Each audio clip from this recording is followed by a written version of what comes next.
भगवत गीता के आदर्शों पर चलकर मानव न केवल स्वयं का भला कर सकता है वरन संपूर्ण मनुष्य जाति का कल्याण कर सकता है। श्रीमद् भगवत गीता न केवल धर्म का ज्ञान कराती है बल्कि जीवन जीने का ढंग भी बताती है। महाभारत के युद्ध के पहले श्री कृष्ण और अर्जुन के बीच का संवाद मानव के लिए प्रेरणादायी है। गीता के उपदेशों का अनुसरण कर हम न केवल खुद का बल्कि समाज का भी भला कर सकते हैं। महाभारत के युद्ध में जब पांडवों और कौरवों की सेना आमने सामने डटी थी, तो उस समय अर्जुन दुश्मन सेना में अपने बंधु बांधवों को देखकर अवसादग्रस्त हो जाते हैं।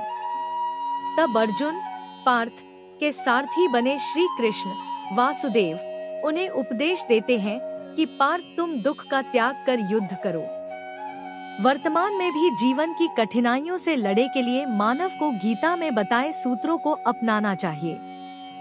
गीता के सूत्रों को अपनाने से व्यक्ति उन्नति पथ की ओर अग्रसर होता है। सोच में परिवर्तन। जो ज्ञानी पुरुष ज्ञान और कर्म को सम देखता है, उसी की सोच सही है। सही नजरिया रखने वाला व्यक्ति इच्छित फल की प्राप्ति कर लेता है। इसलिए व्यक्ति को ज्ञान और कर्म में संभाव बनाए रखना चाहिए। मन पर नियंत्रण जरूरी। मन बहुत चंचल होता है और वह सदा यहाँ से वहाँ भटकता रहता है। अशांत मन को योग और ध्यान का नियमित अभ्यास कर वश में किया जा सकता है। क्रोध पर काबू। गीता में लिखा है कि क्रोध भ्रम पैदा करता है और भ्रम से बुद्धि विचलित होती है। जब बुद्धि का विचलन हो जाता है तो तर्क करने की क्षमता भी क्षीण हो जाती है। जब मनुष्य में तर्क करने की क्षमता नहीं रह जाती तो वह पतन की ओर अग्रसर हो जाता है। इसलिए क्रोध से बचना चाहिए। मन पर अंकुश जरूरी। मन बहुत चंचल होता है, इस पर नियंत्रण करना बहुत जरूरी होता है।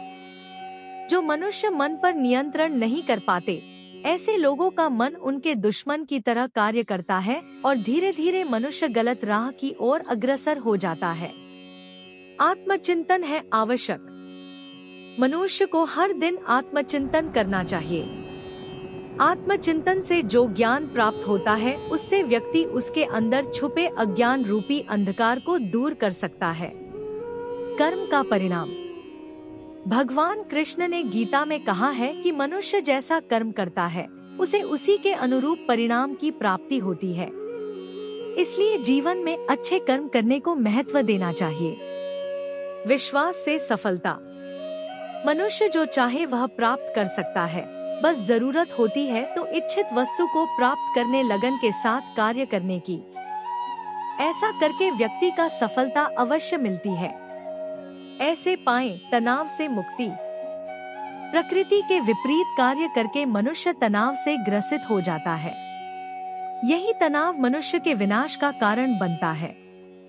इसलिए तनाव से मुक्त रहने के लिए धर्म और कर्म का मार्ग अपनाना चाहिए। सोच से आचरण निर्माण। मनुष्य जिस तरह सोचता है, उसी तरह का आचरण करता है।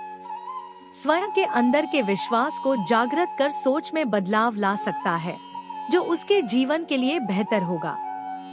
ईमानदारी से करे काम। बुद्धिमान व्यक्ति कर्म को प्रधान रखता है, वह उसके फल के बारे में कभी नहीं सोचता। किसी काम को करने का यही उत्तम और उचित साधन है। धन्यवाद प्यारे मित्रों। ऐसे ही प्रेरणादायक कहानी सुनने के लिए चैनल को सब्सक्राइब और शेयर जरूर करें।